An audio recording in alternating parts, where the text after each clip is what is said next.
Hello friends, welcome back to Anvesha channel. आज हम लोग पढ़ेंगे राष्ट्र साहित्य। ठीक है, तो ये जो टॉपिक है ये यूजीसी नेट के सिलेबस में पेपर 2 में है। ठीक है, जो हमारा हिंदी सब्जेक्ट है, ठीक है, उसमें पेपर 2 जो है, ठीक है, उसमें इस टॉपिक को डाला गया है। तो इस टॉपिक को हम लोग पूरे विस्तार से पढ़ेंगे। ठीक है, चलिए पढ़ना स्टार्ट करते हैं। देखिए, राष्ट्र शब्द की उत्पत्ति। ठीक है, तो राष्ट्र शब्द की उत्पत्ति कहाँ से हुई, तो इसके संबंध में विद्वानों में मतभेद है। ठीक है, तो देखिए, राष्ट्र शब्द की व्युत्पत्ति संबंधी विद्वानों के मान्यताएं। ठीक है, देखिए किन किन विद्वान ने क्या माना है। सबसे पहले देखिए नंद दुलारे वाजपेयी। ठीक है, तो नंद दुलारे वाजपेयी जी ने राष्ट्र शब्द की उत्पत्ति रास शब्द से माना है। ठीक है, फिर नेक्स्ट देखिए रासक। ठीक है, काफी इंपॉर्टेंट है राशक। ठीक है, तो राशक जो शब्द है, ठीक है, इससे कौन कौन विद्वान मानते हैं। देखिए चंद्रबली पांडे, ठीक है, डॉक्टर दशरथ शर्मा, पंडित विश्वनाथ मिश्र, ठीक है, डॉक्टर माता प्रसाद गुप्त और हजारी प्रसाद द्विवेदी। ठीक है, तो ये सारे विद्वान राशक शब्द से राष्ट्र शब्द की उत्पत्ति मानते हैं। ठीक है, नेक्स्ट देखिए नरोत्तम दास। ठीक है, नरोत्तम दास रसिक शब्द से राष्ट्र शब्द की उत्पत्ति मानते हैं। ठीक है, फिर देखिए गाशा दातासी। ठीक है, तो आप लोग जानते हैं गाशा दातासी कौन थे। ठीक है, प्रथम इतिहासकार है। ठीक है, तो ये राजसूय शब्द से राष्ट्र शब्द की उत्पत्ति मानते हैं। ठीक है, आगे देखिए डॉक्टर हर प्रसाद शास्त्री। ठीक है, ये राजयश शब्द से राष्ट्र शब्द की उत्पत्ति मानते हैं। ठीक है, फिर नेक्स्ट देखिए रसायन। ठीक है, ये काफी इंपॉर्टेंट है। ठीक है, ये आचार्य रामचंद्र शुक्ल राष्ट्र शब्द की उत्पत्ति किससे मानते हैं, तो रसायन शब्द से मानते हैं। ठीक है, तो ये काफी इंपॉर्टेंट है क्योंकि ये एग्जाम में पूछा जा चुका है। ठीक है, और पूछा जाता है, तो ये ध्यान में रखिएगा आप लोग। नेक्स्ट देखिए डॉक्टर काशी प्रसाद जसवाल और कवि श्यामल दास। ठीक है, ये रहस्य शब्द से राष्ट्र शब्द की उत्पत्ति मानते हैं। आगे देखिए राष्ट्र ग्रंथ वीर गाथा परक होते हैं। ठीक है, जो हमारा राष्ट्र ग्रंथ है उसमें मतलब वीर गाथाएं काफी देखने को मिलता है। ठीक है, देखिए इसका जो विषय वस्तु है राष्ट्र ग्रंथ का विषय वस्तु क्या है। देखिए राष्ट्र ग्रंथ का मूल संबंध राजाओं के चरित्र। ठीक है, इसमें राजाओं की चरित्र का वर्णन होता है। ठीक है, और राजाओं की प्रशंसा इसमें की गई है। ठीक है, आगे देखिए राष्ट्र काव्य वीर रस प्रधान है। ठीक है, तो ये हमारा जो राष्ट्र काव्य है ये वीर रस प्रधान है। ठीक है, आगे देखिए राष्ट्र काव्य परंपरा के कवि राजश्री होते थे। ठीक है, मतलब जो राष्ट्र काव्य परंपरा के जो कवि होते थे वे मतलब अपने राजा के आश्रय में रहते थे। ठीक है, और अपने राजा की बढ़ा चढ़ा की प्रशंसा करते थे। ठीक है, उनका ही चरित्र वर्णन करते थे। ठीक है, आगे देखिए इनमें ऐतिहासिक तथ्यों का अभाव है। ठीक है, तो इन ग्रंथों में ऐतिहासिक तथ्यों का अभाव है। ठीक है, आगे देखिए राष्ट्र साहित्य में वीर रस और श्रृंगार रस की अधिकता पाई जाती है। ठीक है, तो आदिकाल की जो रचनाएं हैं, ठीक है, और जो राष्ट्र साहित्य है इसमें ज्यादातर वीर रस देखने को मिलते हैं और श्रृंगार रस देखने को मिलती है। अब देखिए रास साहित्य और राष्ट्र साहित्य, ठीक है, दोनों में अंतर होता है। ठीक है, दोनों सेम नहीं होता है। ठीक है, देखिए रास साहित्य क्या होता है। देखिए रास साहित्य जैन साधुओं द्वारा लिखे गए हैं। ठीक है, तो जो ये रास साहित्य है ये जैन साधुओं द्वारा लिखे गए थे। ठीक है, फिर राष्ट्र ग्रंथ भक्तिपूर्ण होते थे। ठीक है, उनमें चरित्र काव्य लिखे जाते थे। ठीक है, तो उसमें जो रास ग्रंथ है ये भक्तिपूर्ण होते थे और इसमें चरित्र काव्य लिखे जाते थे। ठीक है, जैसे किसी दिगंबर, ठीक है, उनके बारे में उनका चरित्र लिखा जाता था। ठीक है, और उनके उपदेशों को लिखा जाता था। ठीक है, देखिएगा कि राष्ट्र साहित्य और राष्ट्र साहित्य दोनों में अंतर होता है। ठीक है, अब देखिए राष्ट्र साहित्य में क्या होता है।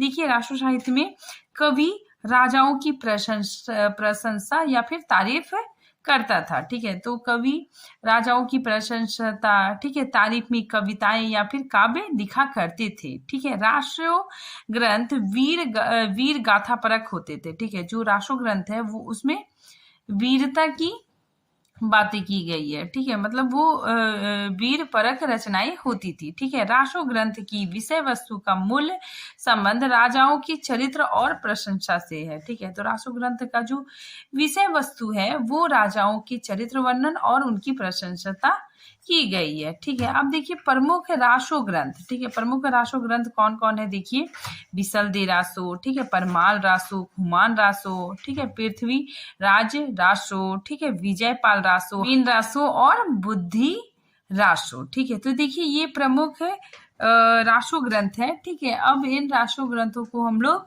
बारी बारी से पढ़ेंगे। ठीक है, सबसे पहले देखिए खुमान रासो। ठीक है, तो खुमान रासो के रचयिता कौन है, दलपति विजय। ठीक है, और ये 19वीं सदी में रची गई। ठीक है, देखिए खुमान रासो लेखक कौन है, दलपति विजय। ठीक है, दलपति विजय भारतीय कवि थे। ठीक है, और इस ग्रंथ में छंद कितने हैं, तो 5000। खुमान रासो 9वीं शताब्दी की रचना मानी जाती है।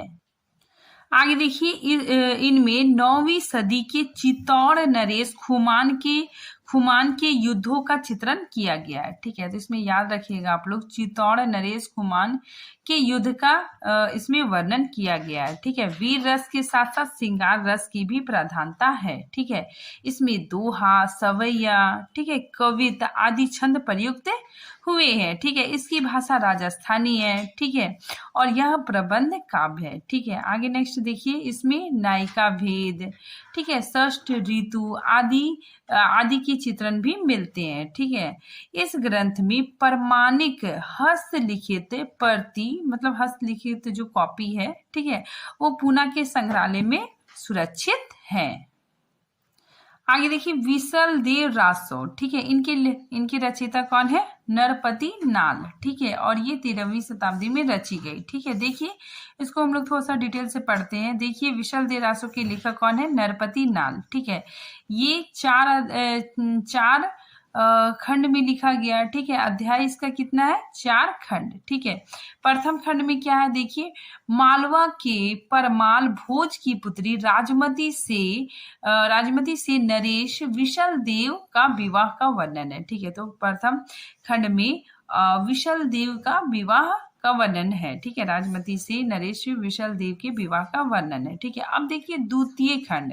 ठीक है, द्वितीय खंड में क्या है कि विशल देव का राजमती से रूठकर उड़ीसा चले जाना। ठीक है, तो विशल देव राजमती से रूठ के उड़ीसा चला जाता है। ठीक है, नेक्स्ट देखिए तृतीय खंड में क्या है कि राजमती का विरह वेदना का वर्णन है।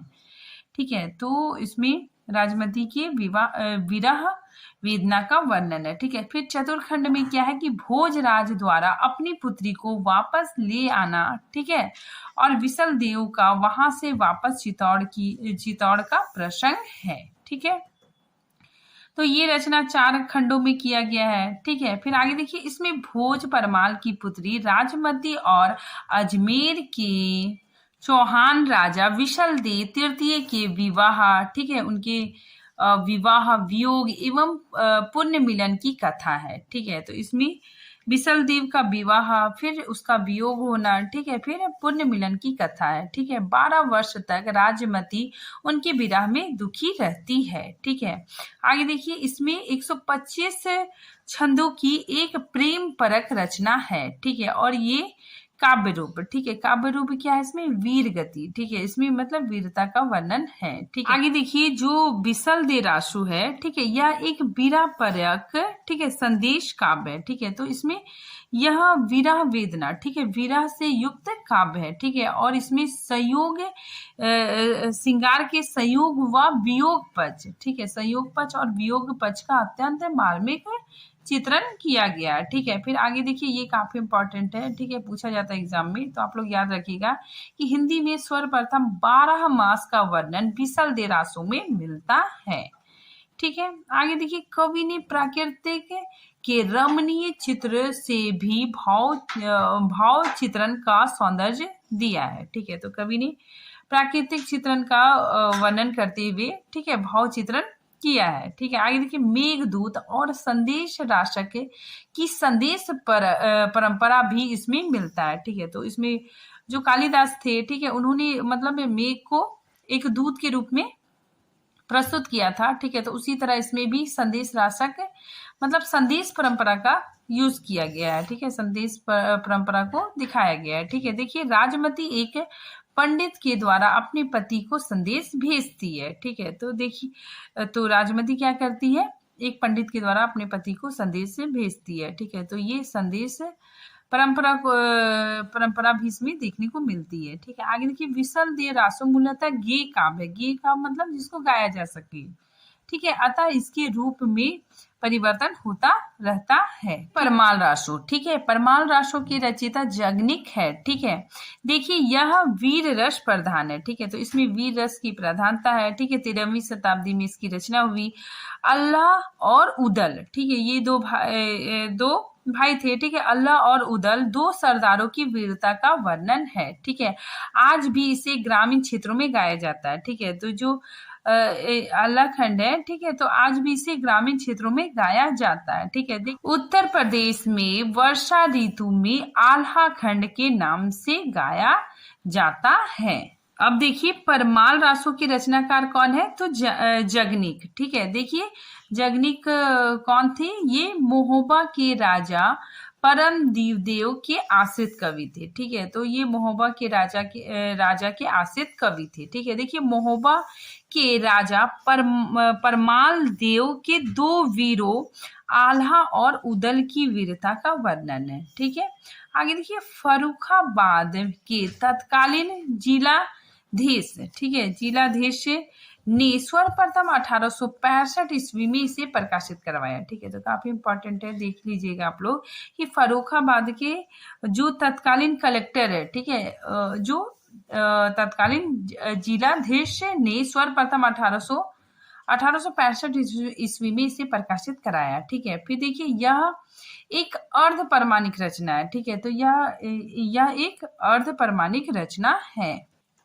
आगे देखिए चार्ल्स इलियट द्वारा प्रकाशित प्रति के आधार पर डॉक्टर श्याम सुंदर दास ने परमाल रासो का पाठ निर्धारित किया। ठीक है, और उसे नागरी प्रचारणी सभा से प्रकाशित किया। ठीक है, तो ये भी याद रखिएगा आप लोग, यह नागरी प्रचारणी सभा में भी प्रकाशित हुआ था। ठीक है, नेक्स्ट देखिए इस काव्य में ज्ञता का गुण है। ठीक है, मतलब इस काव्य में ज्ञता का गुण है। ठीक है, ज्ञता मतलब जो गाया जा सके, पर इसकी रचना लोक गाथा के रूप में ना होकर शुद्ध काव्य के रूप में हुई थी। ठीक है, तो ये लोक गाथा के रूप में ना होकर शुद्ध काव्य के रूप में हुई थी। ठीक है, आगे देखिए छंद विधान की दृष्टि इस काव्य की एक विशेष शैली है। ठीक है, जिसे आल्हा शैली कहना उचित है। ठीक है, आगे देखिए आचार्य हजारी प्रसाद द्विवेदी इसकी अर्ध प्रामाणिकता को ही स्वीकार करते हैं। ठीक है, तो हजारी प्रसाद द्विवेदी ये जो इसकी रचना अर्ध प्रमाणिक, ठीक है, अर्ध प्रमाणिक रूप से स्वीकार करते हैं। ठीक है, नेक्स्ट देखिए पृथ्वीराज रासो। ठीक है, अब हम लोग पृथ्वीराज रासो ग्रंथ के बारे में पढ़ेंगे। देखिए यह वीर प्रधान ग्रंथ है। ठीक है, तो यह वीर रस प्रधान ग्रंथ है। ठीक है, हिंदी का प्रथम महाकाव्य है। ठीक है, और ये सर्वाधिक विवादित ग्रंथ है। ठीक है, तो ये याद रखिएगा आप लोग, ये जो पृथ्वीराज रासो है ये सर्वाधिक विवादित ग्रंथ है। ठीक है, और इसका समय 12वीं सदी माना गया है। आगे देखिए पृथ्वीराज रासो के लेखक कौन है, चंदबर दाई। ठीक है, और इसका जो अध्याय है वो कितना है, 69 सर्ग या फिर समय इसको कहा जाता है। ठीक है, तो इसका अध्याय कितना है, 69। ठीक है, भाषा इसका डिंगल है। ठीक है, छंद 68 प्रकार के छंदों का प्रयोग किया गया है। ठीक है, तो इसमें 68 छंदों का प्रयोग किया गया है। ठीक है, आगे देखिए इसे छंदों का अजायब घर भी कहा जाता है। ठीक है, तो काफी इंपॉर्टेंट है कि इसे छंदों का अजायब घर भी कहा जाता है। ठीक है, 56 छंद का महाकाव्य है यह जो रचना है। ठीक है, ये जो ग्रंथ है ये 56 छंद का महाकाव्य है। ठीक है, देखिए आचार्य शुक्ल ने चंदबर दाई को प्रथम महाकवि माना है। ठीक है, तो ये काफी इंपॉर्टेंट है, याद रखिएगा आप लोग कि आचार्य शुक्ल जी ने चंदबर दाई को प्रथम महाकवि माना है। ठीक है, फिर देखिए एक क्वेश्चन यहाँ पे आता है कि रामचंद्रिका, ठीक है, रामचंद्रिका को भी छंदों का अजायब घर माना जाता है, ठीक है। तो जो रामचंद्रिका है, ठीक है, इसे छंदों का अजायब घर मूल रूप से कहा जाता है, ठीक है। यहाँ पे देखिए रामचंद्रिका यहाँ पे मतलब बाजी मार देता है, ठीक है। अगर एग्जाम में क्वेश्चन आता है कि छंदों का अजायब घर किसे कहा जाता है, ठीक है, अगर ऑप्शन में रामचंद्रिका भी है और पृथ्वीराज रासो है तो हम लोग रामचंद्रिका को टिक करेंगे, ठीक है। अगर ऑप्शन में रामचंद्रिका नहीं है तो हम लोग पृथ्वीराज रासो टिक करेंगे, ठीक है। तो आप लोग याद रखिएगा कि रामचंद्रिका को मूल रूप से छंदों का अजायब घर कहा जाता है, ठीक है। नेक्स्ट देखिए, आगे देखिए, आचार्य रामचंद्र शुक्ल इसे जाली ग्रंथ या फिर अप्रमाणिक ग्रंथ मानते हैं, ठीक है। तो ये याद रखिएगा कि जो आचार्य रामचंद्र शुक्ल है इसे अप्रमाणित ग्रंथ मानते हैं, ठीक है। पृथ्वीराज रासो 2500 पृष्ठों का ग्रंथ है, ठीक है। तो इसमें 2500 पृष्ठ है, ठीक है। फिर आगे देखिए, हिंदी का प्रथम कवि, ठीक है। तो ये देखिए, ये काफी कंफ्यूजन क्रिएट करता है, ठीक है। तो आचार्य रामचंद्र शुक्ल के अनुसार हिंदी का प्रथम कवि इन्होंने किसे माना है, तो मुंज या फिर भोज कवि को, ठीक है। फिर हिंदी का प्रथम महाकवि, अगर पूछा जाता है कि हिंदी का प्रथम महाकवि आचार्य रामचंद्र शुक्ल किसे मानते हैं, तो चंद्रबरदाई को माने हैं। आगे देखिए, ये काफी इंपॉर्टेंट है, ठीक है, इसीलिए मैंने इसे दोबारा लिखा है कि आचार्य रामचंद्र शुक्ल ने चंद्रबरदाई को हिंदी का प्रथम कवि एवं पृथ्वीराज रासो को हिंदी का प्रथम महाकाव्य माना है, ठीक है। फिर नेक्स्ट देखिए, मिश्र बंधुओं ने भी हिंदी का प्रथम महाकवि किसे माना है, तो चंद्रबरदाई को माना है, ठीक है। फिर नेक्स्ट देखिए, हम लोग चंद्रबरदाई के बारे में कुछ महत्वपूर्ण बातों को जानते हैं, ठीक है। तो देखिए, चंद्रबरदाई पृथ्वीराज के मित्र एवं दरबारी कवि थे, ठीक है। तो जो चंद्रबरदाई थे वे पृथ्वीराज चौहान के मित्र और दरबारी कवि थे, ठीक है। आगे देखिए, चंद्रबरदाई युद्ध में, ठीक है, आखेट में, यात्रा में, सभा में सदा पृथ्वीराज के साथ रहते थे, ठीक है। नेक्स्ट देखिए, शुक्ल जी ने चंद्रबरदाई का एक वंश वृक्ष भी मिला है, ठीक है। तो शुक्ल जी को चंद्रबरदाई का एक वंश वृक्ष भी मिला है, ठीक है, जिसके अनुसार चंद्रबरदाई के 4 पुत्र थे, ठीक है। तो ये याद रखिएगा आप लोग कि चंद्रबरदाई के 4 पुत्र थे, ठीक है, जिनमें से जो चतुर्थ, ठीक है, चौथे नंबर का पुत्र था उसका नाम क्या था, जलहन, ठीक है, उसका नाम क्या था, जलहन, ठीक है। ये जलहन ने ही इस काव्य को पूरा किया था, ठीक है। हम लोग आगे इसको पढ़ेंगे। आगे देखिए, बंदी पृथ्वीराज को जब मोहम्मद गौरी, ठीक है, मोहम्मद गौरी अपने साथ ले जा रहा था, ठीक है, तो अपने देश से ले जा रहा था, तब उसके साथ चंद्रबरदाई भी गए थे, ठीक है। तो जो मोहम्मद गौरी था, ठीक है, वो पृथ्वीराज चौहान को जब अपने साथ ले जा रहा था, ठीक है, उसे बंदी बना के, तो चंद्रबरदाई भी उनके साथ गए थे, ठीक है। जाते समय उसने अपने पुत्र जलहन को पृथ्वीराज रासो ग्रंथ सौंप दिया था, ठीक है। इस संबंध में एक उक्ति भी है, ठीक है। देखिए, ये उक्ति क्या था, देखिए, पुस्तक जलहन हाथ देह चली गजन निर्प काज, ठीक है। तो इसमें बताया जा रहा है कि जब चंद्रबरदाई मतलब पृथ्वीराज चौहान के साथ जाते हैं तो अपने पुत्र को पुस्तक सौंप देते हैं, ठीक है, और बोलते हैं कि तुम ही इसे पूरा करो, ठीक है। आगे देखिए, जलहन ने ही इस ग्रंथ को पूरा किया था, ठीक है। आगे देखिए, पृथ्वीराज रासो पिंगल शैली में लिखा गया है, ठीक है, और इसमें राजस्थानी मिश्रित ब्रज भाषा है। आगे देखिए, प्रमुख रासो ग्रंथ पृथ्वीराज रासो, ठीक है।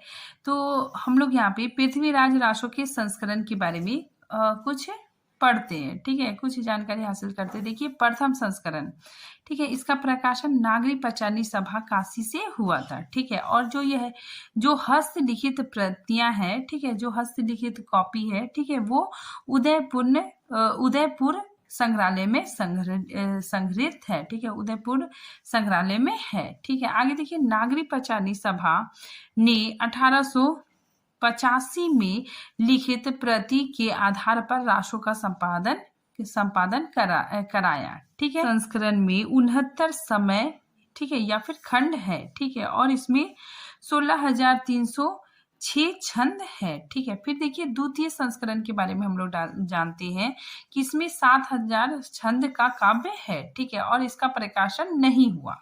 ठीक है, अबोहर और बीकानेर में इसकी प्रतियां सुरक्षित है। ठीक है, तो बीकानेर और अबोहर में इसकी जो कॉपी है, ठीक है, इसकी प्रतियां अभी भी सुरक्षित है। ठीक है, जो 17वीं शताब्दी ईस्वी में लिखी गई है। ठीक है, फिर देखिए तृतीय संस्करण में हम लोग देखते हैं कि 3500 छंदों का काव्य है। ठीक है, और 19 समय या फिर खंड है इसमें। ठीक है, और इस संस्करण की प्रतियां बीकानेर में सुरक्षित है। ठीक है, तो तृतीय संस्करण जो है, ठीक है, उसकी जो प्रतियां हैं, ठीक है, वो भी बीकानेर में सुरक्षित है। ठीक है, फिर हम लोग देखते हैं चौथा संस्करण। ये सबसे छोटा संस्करण है। ठीक है, और इसमें केवल 1300 छंद है। ठीक है, और इसी को डॉक्टर दशरथ शर्मा, ठीक है, और कुछ विद्वान मूल रूप से रासो मानते हैं। ठीक है, और इस ग्रंथ में देखिए मुख्य कौन कौन से छंद है। कवित, ठीक है, कवित, छप्पे, दूहा, ठीक है, तोमर, तोटक, गाहा और आर्या। ठीक है, ये प्रमुख छंद है। ठीक है, फिर चंद्रबरदाई कवि छप्पे छंद के विशेषज्ञ थे। अब देखिए पृथ्वीराज रासो ग्रंथ में कुछ विद्वान इसे प्रमाणिक मानते हैं। ठीक है, कुछ विद्वान इसे अप्रमाणिक मानते हैं और कुछ विद्वान इसे अर्ध प्रमाणिक मानते हैं। ठीक है, तो हम लोग देखते हैं कौन कौन विद्वान क्या क्या मानते हैं। ठीक है, सबसे पहले देखिए प्रमाणिक कौन कौन विद्वान मानते हैं। श्याम सुंदर दास, ठीक है, फिर नेक्स्ट मिश्र बंधु, ठीक है, मिश्र बंधु भी इसे प्रमाणिक मानते हैं। ठीक है, मोहन